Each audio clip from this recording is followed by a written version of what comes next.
So sa naganap na laban ng TNT versus NLEX, kapansin-pansin na naitulak ng TNT sa do or die game ang laban sa serye ng quarterfinals matapos talunin ang NLEX nung isang gabi na siyang may hawak ng twice to beat advantage. So sa pagkakapanalo nga pong iyon, malaking tulong sa TNT dahil sa tumabla na sila sa serye at kitang gumana na din yung teamwork nga sa team nila. So about nga sa kampo ng TNT, team to beat pa rin ang mga ito kung may tuturing. Dahil sa conference niyang ito, kita nyo naman bagamat nasa ilalim sila, pero kita mo, pagdating ng playoffs, nandun yung experience na bit-bit nila. So mapunta naman tayo rito sa nabasa nating post nitong si Inside of the PBA na ating bibigyan ng reaksyon at opinion. Ayon rito breaking, Andrew Nicholson balak gawing backup import ni Bolbol sa PBA playoffs. TNT sinusubukang kontakin ang former Bay Area Dragon super import na si Andrew Nicholson upang gawing backup import ng TNT para sa PBA playoffs. Source, per TNT Insider Source, PBA on the Go News. So speaking of Andrew Nicholson, sa pagkakaalam natin, free agent ito So posible, pero syempre, hindi tayo po pwedeng magsalita ng tapos. Mas maganda pa rin talaga na sa TNT pa rin manggagaling kung may ganyan nga. Kung backup lang din ang pag-uusapan, magandang backup import talaga ito. Dahil sa NBA caliber din ito Nakita naman natin kung paano siya maglaro noon nang minsang mapadpad ito sa PBA para maglaro sa guest team na Bay Area Dragons. Literal na shooter at malakas din talaga sa ilalim at maging sa depensa. So sa ngayon veterano na talaga ito dahil kasalukuyang 36-year-old na ito. So sa pagkakaalam din natin huling naglaro ito sa Korean Basketball League para nga sa team ng Seoul Samsung Thunders. At bukod pa nga dun, about pa rin sa senaryo kung backup import or magiging backup import ito. Correct me if I'm wrong pwede nga lang mapalitan siguro si Ball kung magka-injured ito. Pero wag naman sana or any other reason kung bakit hindi makapaglalaro ito. Pero pagpapalitan ng gusto lang at walang valid reason, tingin ko malabo ito. So, nililinaw lang natin nagbigay nga lamang po tayo ng reaction at opinion about dito sa nabasa natin ito. So, about kay Ball, sa tingin naman natin, wala namang pwedeng maging dahilan ang TNT para palitan pa. Ito, lalo't una nang nasambit sa kampo ng TNT na wala silang planong palitan ang 7-footer import na ito. Tila bago ang playoffs nakita naman nating matesting sa elimination round ng Season 50 ng PBA Commissioner's Cup etong si Kenmark Carino. Bagamat limitado pa ang minuto, maganda pa rin naman ang nagiging impact nito para sa team.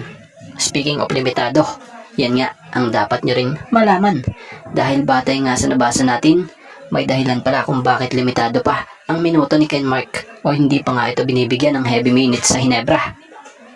Batay sa nabasa nga natin, una nang nasambit ni Coach Tim na credit po Kenmark will give us the much needed rim protection. So para kay Coach Tim, magkakaroon ng isang legit rim protector ang Hinebra kung makakabalik na sa 100% condition si Kenmark. Magiging advantage ng barangay ang height at defensive IQ ni Carino sa depensa. At nito lang, batay sa nabasa naman natin pahayag ni Coach Chard, credit po. High IQ player si Kenmark, especially sa defensive end. But right now, dahan-dahan lang muna until 100% healed na siya. So yun nga, gaya ng nasambit ni Coach Chard ay matalinong player umano talaga si Kenmark Carino, lalo na sa depensa. So ngayon daw ay inaobserbahan pa din nila kung kaya na talaga ni Kenmark maglaro ng heavy minutes, lalo na at sa paint ito makikipagbakbakan. Ayaw na nga raw umano nilang maulit ang nangyari kay Isaac Go at Jeremiah Gray na nare-injured matapos ng ilang laro. So yun naman pala, sa ganitong sitwasyon, maintindihan talaga natin ang Hinebra dahil yung desisyon nila ay para din talaga sa ikabubuti ng player nila like Kenmark na nanggaling nga sa major injury. So ang kagandahan ngayon kahit papaano kumbaga na be-break in nila ito para makabalik din sa dating shape na to. So matatandaan namang si Kenmark ay isang defensive anchor type of player o defensive team member nga siya sa rookie year niya. Ganun nga kataas ang ceiling ng manlalarong ito. Kaya naman, iniingatan ng koponan ang recovery ni Kenmark. So, 28-year-old pa lamang naman siya. Kaya mataas ang tsansa na makapag 100% recovery siya sa injury niya.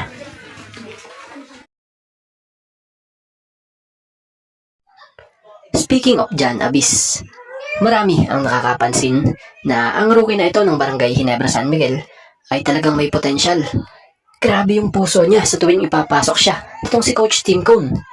Talagang makikita mo na laging may naaambag at nagiging impact sa team. 6'3" ang manlalarong ito kung saan sa mga nagiging laro niya sa Ginebra, kahit palimitadong minuto ang kanyang nakukuha. Dito sa elimination ng Season 15 ng PBA Commissioner's Cup, makikita mo na malakas talaga ang pangatawan niya. Mataas tumalon, magaling mag-set ng play, bukod na grabe ka-hustle siya sa mga rebounds niya. Kita mong todo bigay lagi sa laro. So sa pagpili niya ng opensa, kita mo na hindi niya nga pinipilit yung mga tira niya. Alam niya kung paano ang gagawin sa loob ng court. So mapapansin mo sa player na ito na may potential talaga. Biruin mo rookie pa lang yan Paano pa pag tumagal-tagal na yan sa liga? Panigurado, maraming pahihirapan ito. So sa tingin naman natin sa mga pinamalas nga po na laro ni Jan Abis this elimination ng conference na ito, deserve niya na magkaroon ng mas mahabang playing time this playoffs. Dahil kung mas mabibigyan talaga siya ng mas mahabang playing time, tiyak na may maipamamalas itong magandang laro at impact lalo dito sa team o sa koponan ng Ginebra. Kumbaga, additional firepower ito, mapagdepensa at sa scoring. So tingin naman natin dito, hindi lang tayo ang nakakapansin sa magandang nilalaro ni Jan Abis sa Barangay Ginebra. Dahil panigurado, maging mga coaching staff at si Coach Tim, panigurado nakikita na rin nila. Yan posible pa nga, baka nga hinahanapan lang nila ito ng tamang timing kung saan kombinasyon na players isasabay ito. So, yan sa opinion natin Dito nga, sa tingin natin, talagang deserve lang talaga din na makakuha ng rookie na ito ng mas mahabang minuto. Dahil kita mo naman, malaki talaga ang potential So kung kayong tatanungin, ano ang opinion nyo?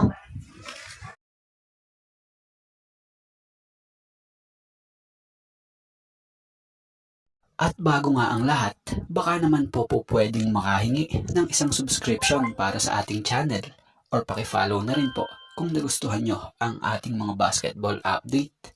At kung ito na may makakabigat para sa inyo, kahit isang like and share na lamang po. Maraming salamat po.